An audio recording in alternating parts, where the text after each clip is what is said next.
We're going to go live to PRD with Raoul, Bonan, and Reda. So nice to see you guys. Nice to see you, Anita. Welcome to PRD room. Our actually brand new room here. This is a brand new Toshiba room where we're working today. Actually, you were in this room also this morning. Hopefully, I will be able also to show you a nice feature of this room. So Raoul is just next to me. The echo person, in this case, it's Annick Ducharme.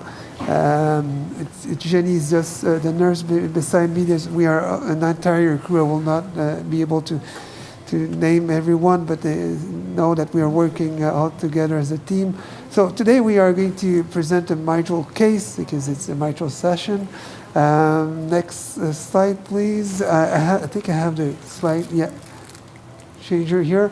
Learning objective is to discuss the different mitral intervention for mitral valve disease and to learn the importance of a good transseptal puncture. Raoul is going to perform the transseptal. He's a real expert in this field since a long time. So this is a 71-year-old male, a male from Salvador. He was admitted here for heart failure with a small troponin rise. Past medical history of rheumatic heart disease, hypertension, lung embolism, permanent AFib, aortic valve replacement, interestingly enough, with a Star Edwards valve. That valve is still perfectly functional. You will see that valve. It's a nice valve. That valve was put in place in 1973. It was in Mexico at the age of 20 years old. He's now 71, so a very long time ago. Significant non-compliance, taking sometimes Coumadin, sometimes not. Is not showing very often, not showing up very often to the hospital for follow-up.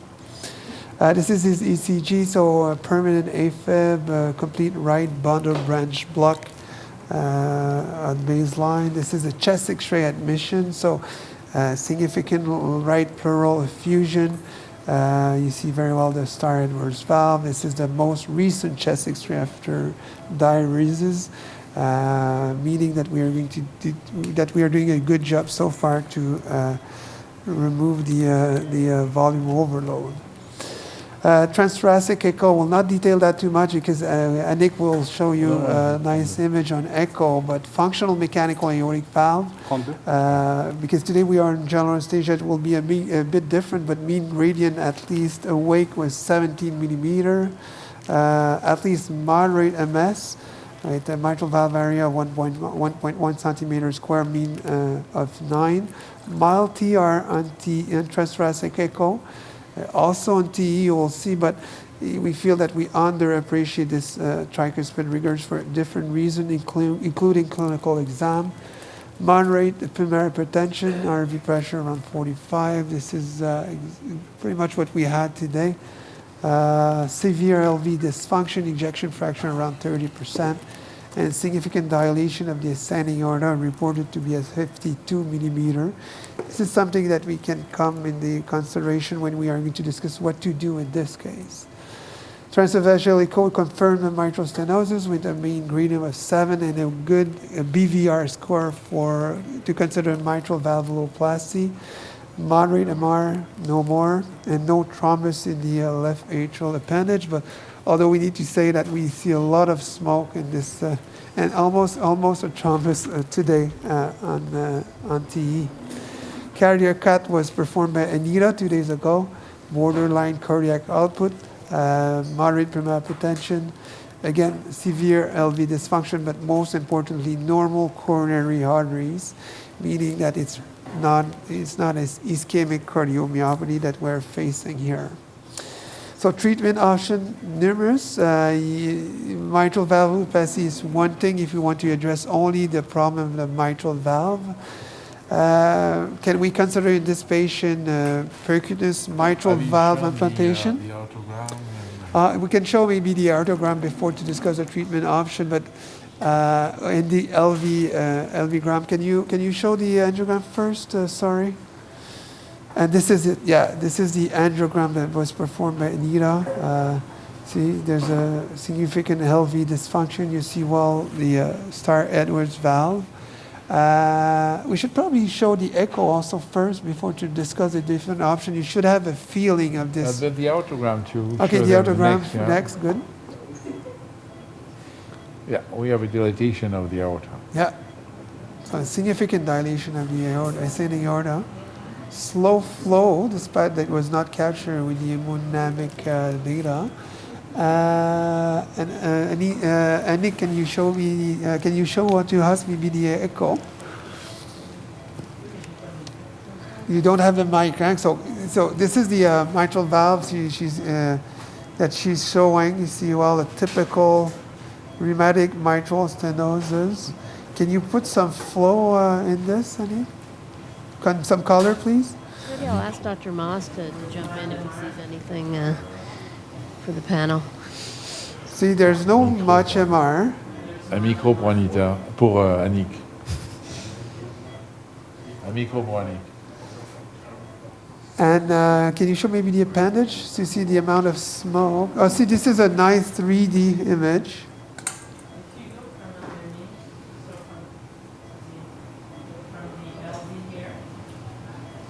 So she's You will have a mic, Annick. And then I wanted to show you, the planimetry and the commissure after that. She's showing nice 3D image of this mitral.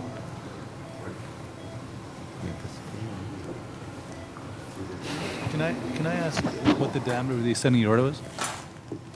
They read it at 52 at millimeters. 52. I took a diagonal and I went up to 64 just to make the point that it was sort of bothersome. But So here we see it's quite a bit star enlarged Edwards. You aorta. have the It's an cage and the aneurysm. ball coming in. And you see this mitral valve that is thickened. It was deemed moderate by transthoracic. So by TE, you can see from above, so we're in the LA, we still see the commissure. So there's not a complete fusion of the commissure, which is probably best seen from the transgastric view that we did a little earlier on. So here it's a transgastric view. So the posterior is here, the anterior is here. We have here the posterior medial commissure and the anterolateral commissure. And you can see that the posterior medial is pretty nice, whereas the anterolateral is thickened. You'd say, why do I pay so much attention to the commissure? I think it's extremely important because if they're very, very thickened, you could just break the valve at the area where it's thinner, whereas this seems very reasonable. The mean gradient was 6, and the aortic valve area by 3D planimetry was 0.96. All right, thank you, Annick. It was a nice image. Any idea about the mitral apparatus? The mitral apparatus, you can see, I think I can show it live pretty well. You can see that the chordae are thickened, but they're not as thickened and restricted as we would call a 4. So you can still see, you can still see some structure here. So it is thickened. It is probably what we would call a 3.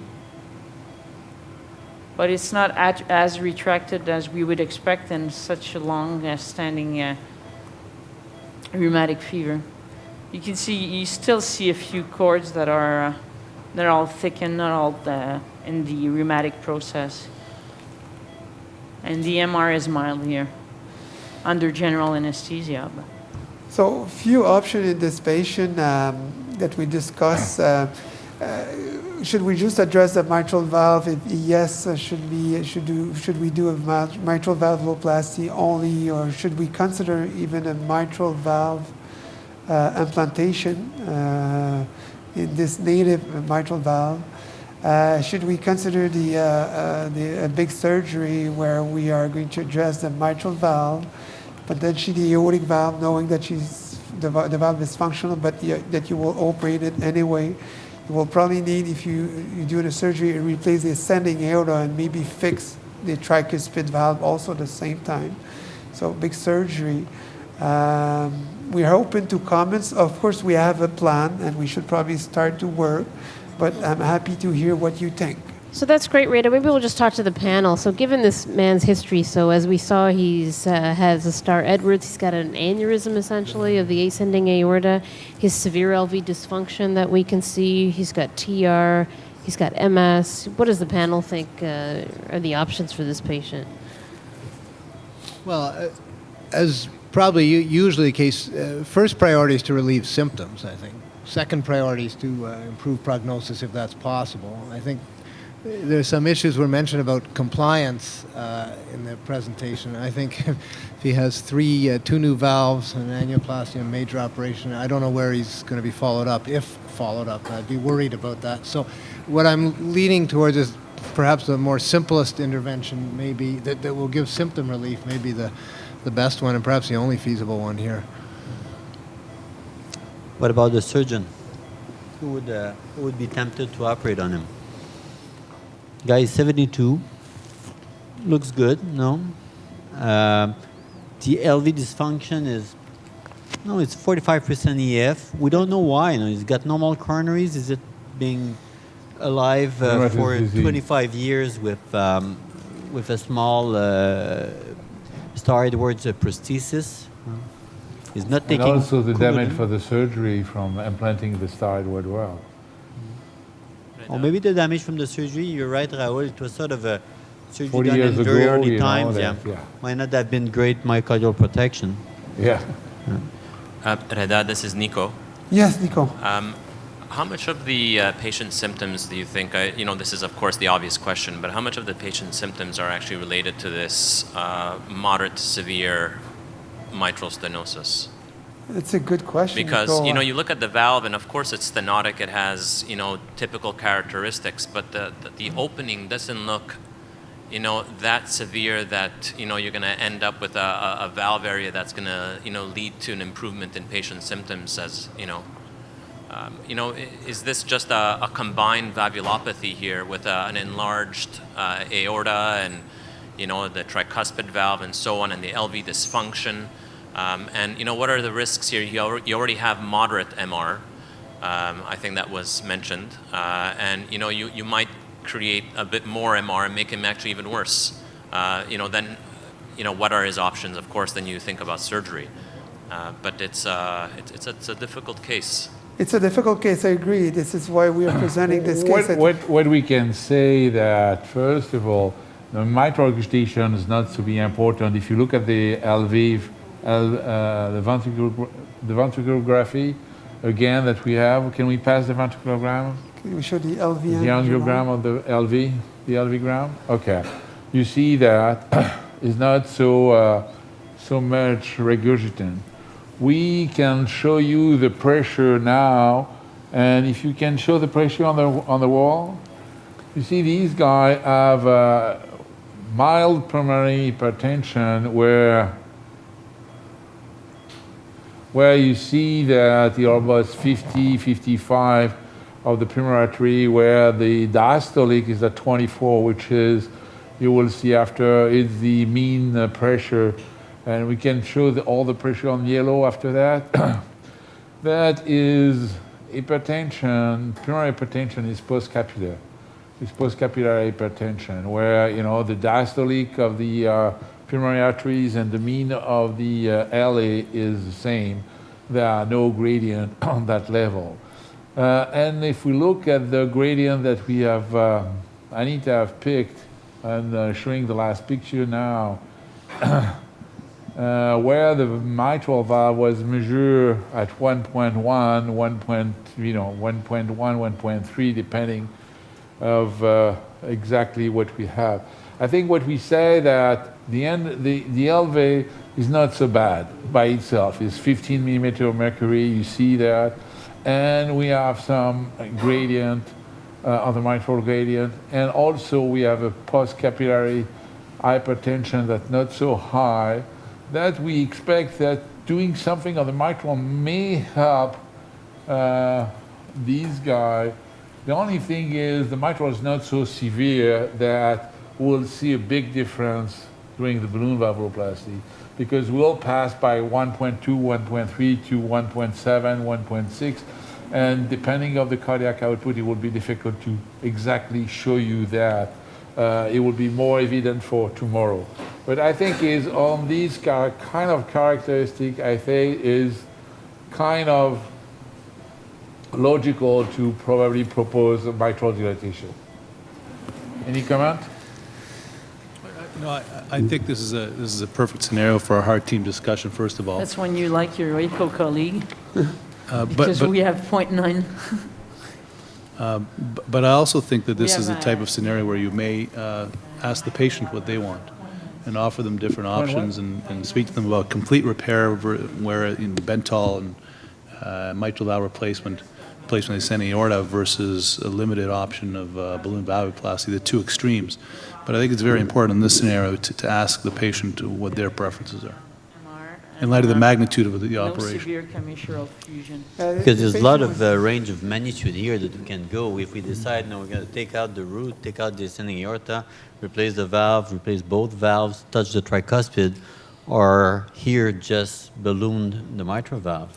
And Anita, did you see this patient just once in time, or has he been followed at the Montreal Heart for a number of years? He has not been followed. He's been completely lost to follow-up. He's a gentleman that just came to the emergency department with heart failure symptoms. I just happened to cath him actually on Tuesday because he's been admitted to the floor with heart failure. He's a unique patient. You can talk about if you want. Yeah.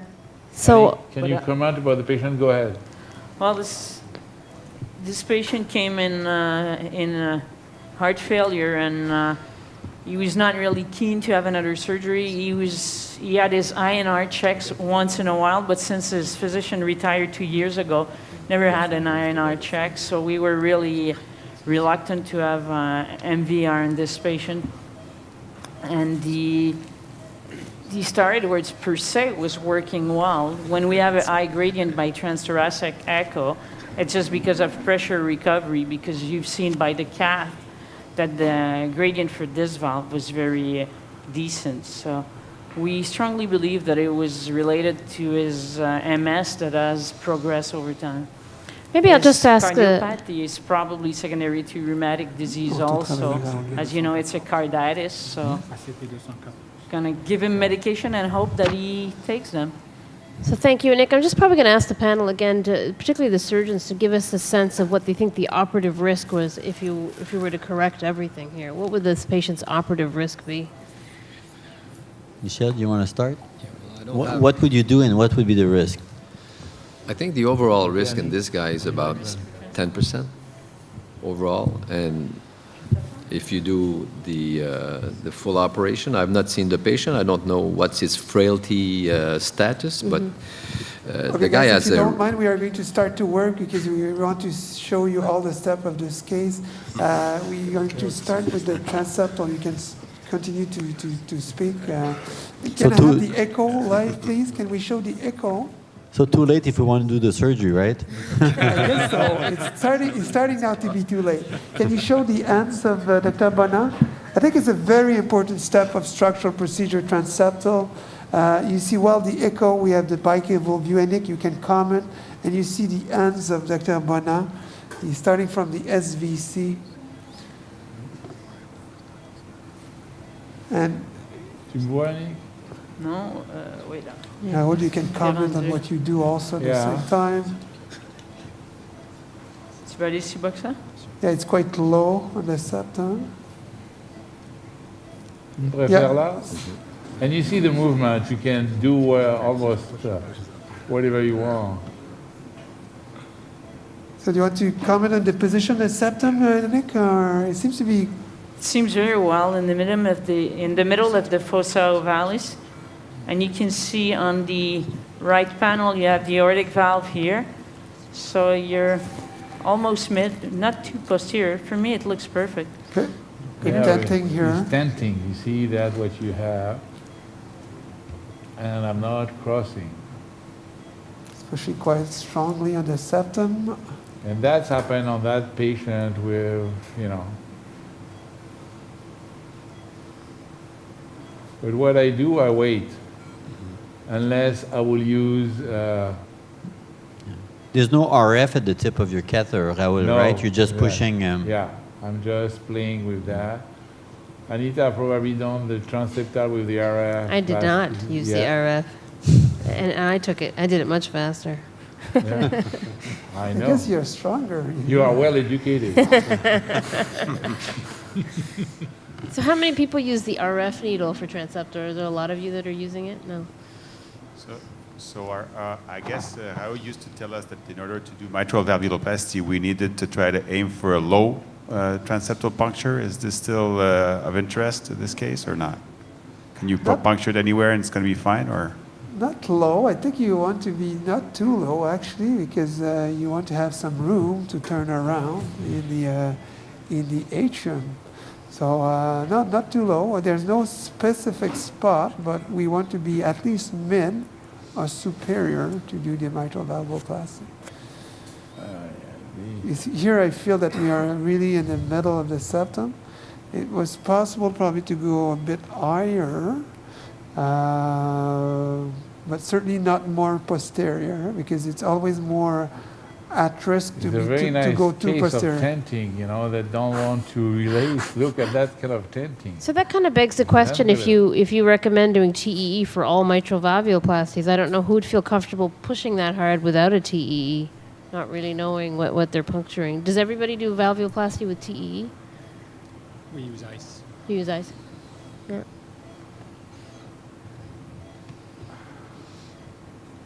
We are typically not using TE, to be honest. So you're So across. you're across Yeah. now. Cool. Now, wait a minute. You are across. When you are across, you turn to 3 o'clock. I advance it 2. All right, now he's across. You are. The question of the TE is good. Reda, I don't know if you can answer that. Doing most of my experience of those diseases in Ethiopia, where there's not much technological help. Would you feel confident doing the procedure just on fluoroscopy? Yes, this is most of the case that we do, to be honest. It's under fluoro guidance only, at least for this procedure. Because typically the atrium is the left atrium is quite large, and you have it's just easier to do the transeptal typically on a large atrium.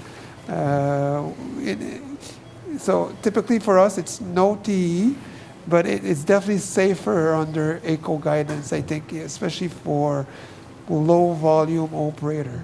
And no TE, no general anesthesia either, right? Yes, exactly. Yes. Patient is awake. I think you could show us the pressure in the left atrium. Yes. If you have a pressure. So we are going to be able maybe to show you the pressure even in the left ventricle. Oh, okay. See, we have the gradient here, the LV, gradient between the left ventricle and the aorta. This is consistent with what we measure on echo, so low gradient. Left ventricular and diastolic pressure is quite low, 10 millimeter of mercury, or maybe a bit more, 15 at worst. So that's a very, very good aortic valve in position in place. Reda, yes. This is Jeannot. I've got a quick question about, or Raoul, about these very resistant septum. When you encounter that kind of situation, we've sometimes used the stylet within the needle itself just to be a little bit more thinner and be able to cross the septum or the back end of a coronary wire. Are you using those techniques on top of having a constant push on the septum when you encounter this type of resistance that you just showed?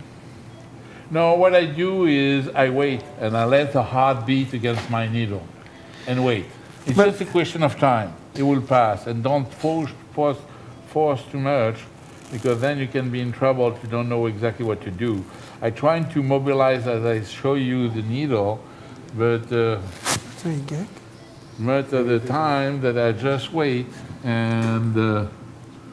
Typically, next step, to be honest, Jeno, for me at least, is to use the RF needle for transeptal.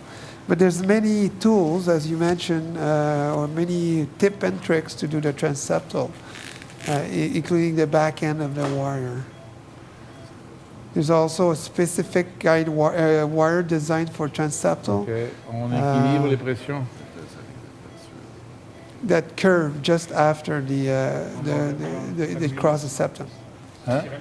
Do you want to just describe for us what you're doing there? So we So see yeah, I think we should. I think we are introducing now because during the intervention we want to capture the pressure in the left ventricle and in the left atrium, and to do that, because we have a mechanical aortic valve in place, we just place a FFR guide wire in the left ventricle. Et là, il y a une dérive du zéro. So by doing this, we are going to be able to measure simultaneous pressure. Because typically when there's no mechanical aortic valve in place, typically we are putting a catheter in the left ventricle from the aorta. Non mais mon zéro est pas correct là. So we need to set up the zero of this wire.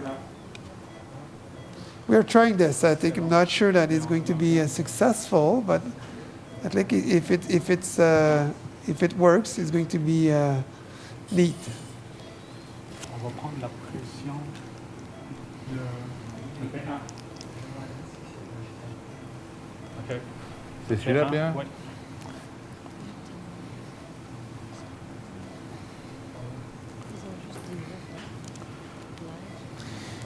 The other option here, having TE guidance, we can follow also what we do on TE just to measure the valve area. On peut égaliser? Okay. You see now we two pressure, the one from the wire and the one from the broken catheter, the sheet, are equalized. Then I will keep the wire in the LV.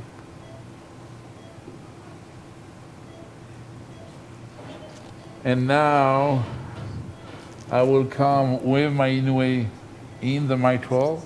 But before that, I will give you hopefully a gradient, a mitral gradient, like that. And you see that what you can see there, if somebody wants to describe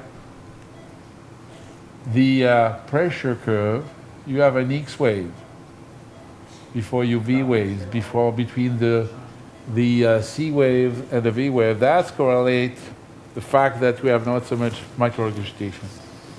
And that correlates with that. Okay? Now what I want to do is keep this wire. That's it. So we are going to keep the FFR wire in the left ventricle, introduce a guide wire for the valvuloplasty in the left atrium. Okay. And then use that wire to introduce the Inouye guide balloon for the valvuloplasty. Faut que j'ai assez de place là-dessus. Ça va être correct. Pour enlever-moi. Je voudrais pas le débrancher. Débranche-le Non, pas. débranche-le pas.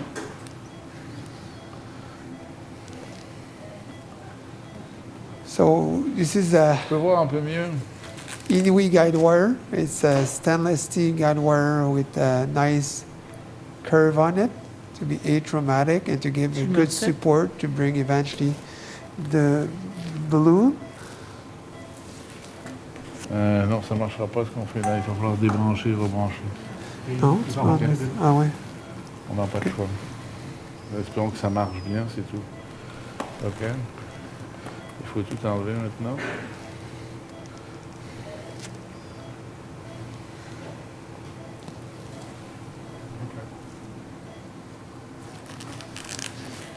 Perfect. Now the guide wire is in place in the left atrium. Attends. OK. Maintenant, il faut enlever. We are going to dilate the septum. Wait a minute. Laisse-moi séparer ça. Voilà. This is a 14 French. Can you show what I'm doing here? Show with the camera, please, what I'm doing. This is a 14 French here. This is Okay, a 14 French dilator that we are going to introduce over the guide wire to not only open the tract in the groin, but also to dilate the septum. Je vais retrouver ma pression.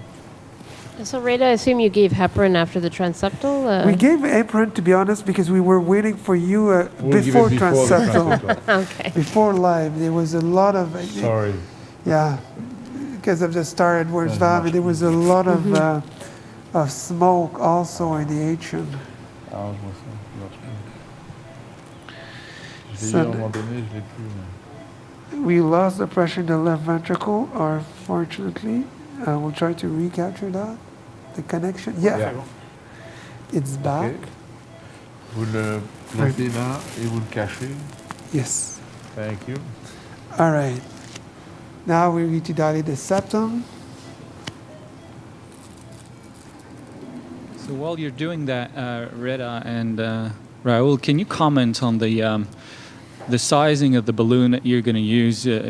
You've got those charts that are based on height of the patient, and can you comment on the type of stepwise approach you might use to inflate the balloon in a slightly lower diameter than what is your eventual target to the patient? Is this something that you routinely do, or you go straight to the target depending on how calcified is the valve? I try to get through the result, and most of the time the old formula about the height minus 1 meters give you whatever, or 150 minus the give you the side, don't work so much most of the times. You try to progressively start from the level of the 26 and go up slowly to just lui faire attention au guide là. Bouge pas trop. Okay. Endoscopy. Right. And that will go very progressively. And now, since I have the luxury to have the TE, I will play with the TE and look at how I act on the commissure. All right, we are ready for the balloon. So yeah, it was more measured here on echo, Jano, in this case, because we have the luxury, in this case, we have the TE. So we are going to gauge the size based on echo.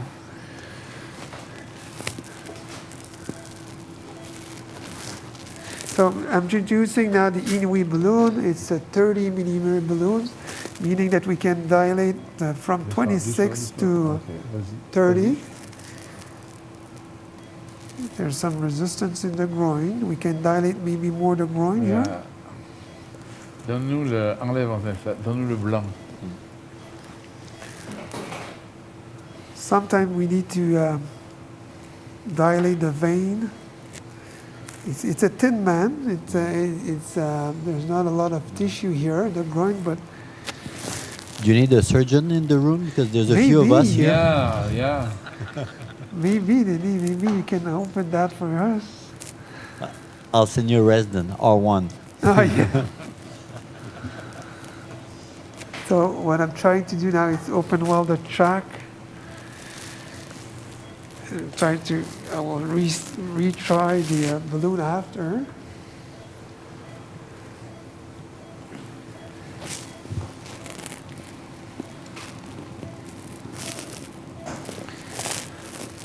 The profile of that balloon is very bad. We don't want to damage the balloon also. So not going. Be careful, you are a king. Okay, we should probably watch here in the groin. Non, fais voir ça en haut. Ouais. Fais voir mon ballon qui est en place. Ok, vas-y. No, we're not going here. Let me open more, maybe. Ok, donc tu vas. Attention au guide. Hein. Ouais.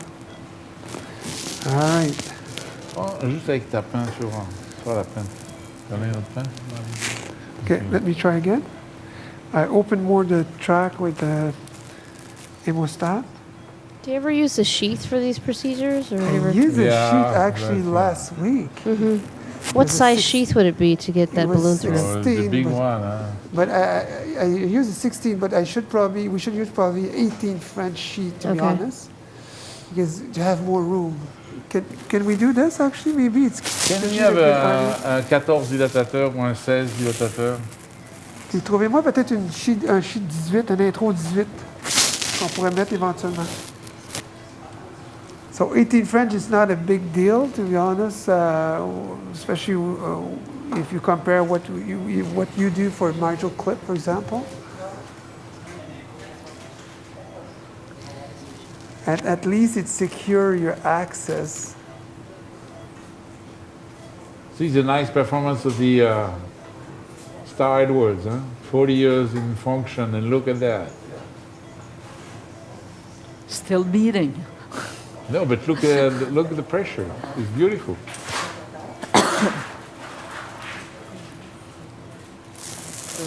Raoul, it's Eric Cohen. What about just a bigger dilator for the venotomy? It was Yeah, I'll use all that already. the dilator was a 14 French dilator. Yeah, but what about bigger than 14? Yeah, I think we can do that. Or just put a sheet if it uses anyway a bigger dilator. I don't know what you use, Anita, for the mitral clip. We usually use like a 16, then a 20, and then go straight to the guide. Yeah, actually, I just use the Inuit dilator and then go straight to the guide. We use an 8. 5 minutes pour y aller, Raoul. On va y aller, 14. Prépare-nous après ça l'intro 18 si jamais ça fonctionne pas. Johnny. T'as pas mal traumatisé le truc, toi. Ouais, je sais, c'est ça. Là.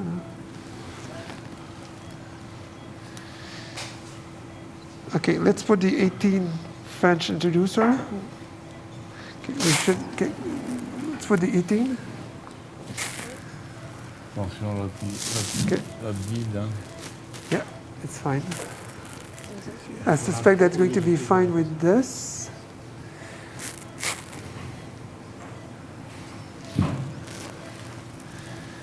All right. See, this is easy to advance. Okay. Okay, enlève ça, s'il te plaît, Raoul. So that's a Cook 18 French sheath? That's it. Yeah, exactly. Okay. The Cook 18 French. Pure. Thank you. Pure. Yeah. All right. And now the Inuit balloon. I did that rarely, but I think it's very helpful for difficult Because access. the balloon is a little kink.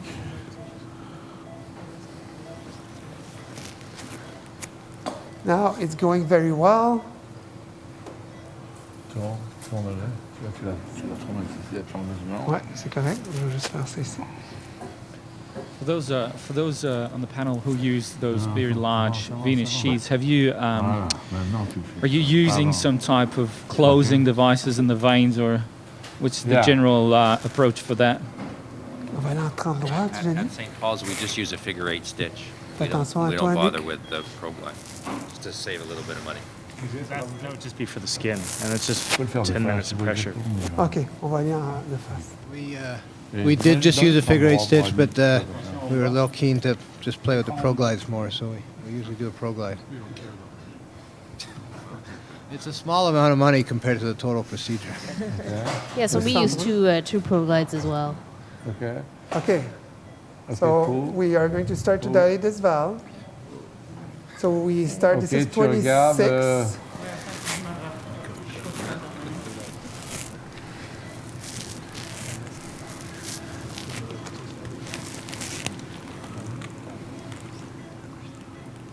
Now we have the light 26. We'll go for 28. We are going to measure the gradient At here. the same time, we can look what kind of gradient we have. No much Est-ce qu'on peut avoir change. ça sur 50, s'il vous plaît? And Nick, I guess you can do the planimetry of the valve area now, but we did not see much change so far following the first dilation. And we have still the X wave. Okay. All right, let's go back with the bigger balloon. It's going to be 27. 28. 28, okay, 28. see, I'm clocking counterclock, trying to advance. We should feel that the balloon is free. The balloon is free. We inflate the balloon. Wow. Now we felt that there's a release on this balloon. That looked quite dramatic. Yeah.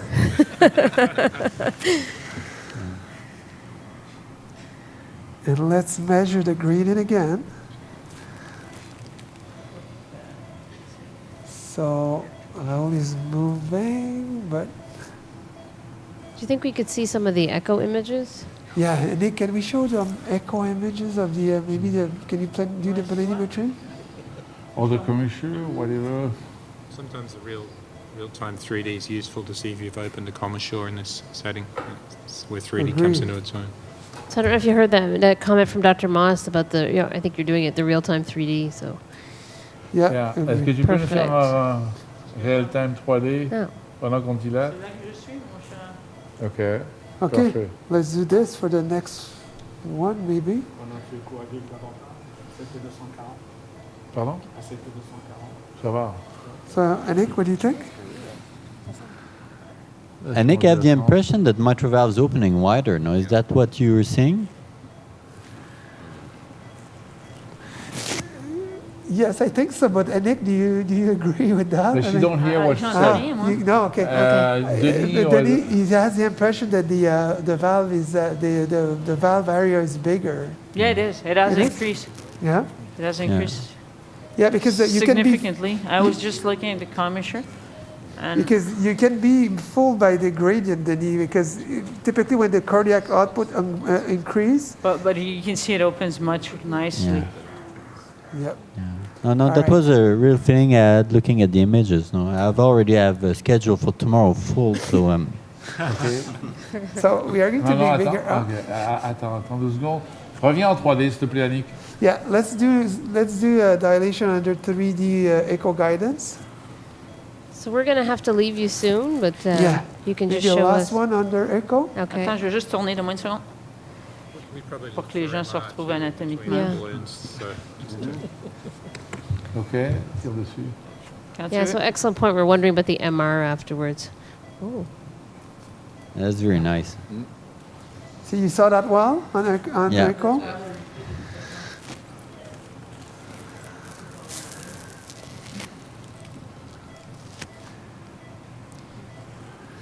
And now, maybe, Nick, can you show maybe the... That's the replay, and I'm going to show you live, or you want to comment on the replay? Right, no, this is the replay. It's showing very well. I think we need to work on the 0 on the 2 sides. if we Can you show but us that will be perhaps difficult. the MR, and then we're going to have to leave you, I'm afraid. Yeah, no MR most probably because the X wave is still there. Probably. Let's look at it on the echo. Yeah, maybe we want to see it. Yeah, for sure. But if you know your physiology, since the X wave is still there, you have no significant MR. That's the crucial point. And Nick, can you put some color to see if we see some MR? Yes, hold on a sec. On a une dérive là.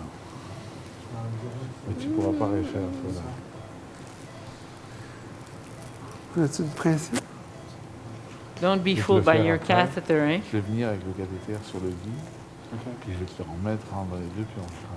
So There's a little more MR, but your catheter is in place. So. No, there's No, no... the catheter is far away. Yeah, there's no catheter in place, Nick. There's a small guide wire across the valve, but no... So Just the that's wire. how would she call Your it? MR is still 1. Really? All right. And I'm not sure that we can rely on the gradient that we And I see. will play with that. Okay, so Raoul wants to play with this. Wait, I think we need... Okay, I think if you, I think we have a show that we have opened it by echo. I will give you the gradients later because I will work on that. I think 0 is not correct between the two of them. Again, you see that you still have a nice X waves and that prevent you to expect any important mitral regurgitation. And we'll see with the pleural pressure. The gradient passed from 6 to 2 by echo. Mean gradient on echo, it's 2 now, so it's... And it was 6 to start with. It seems to be a very, very good final result on this. Excellent job. One plus Excellent job. MR. All right. So great work. Thanks so much. Thank you. Thank you. You're welcome. Bye-bye. This is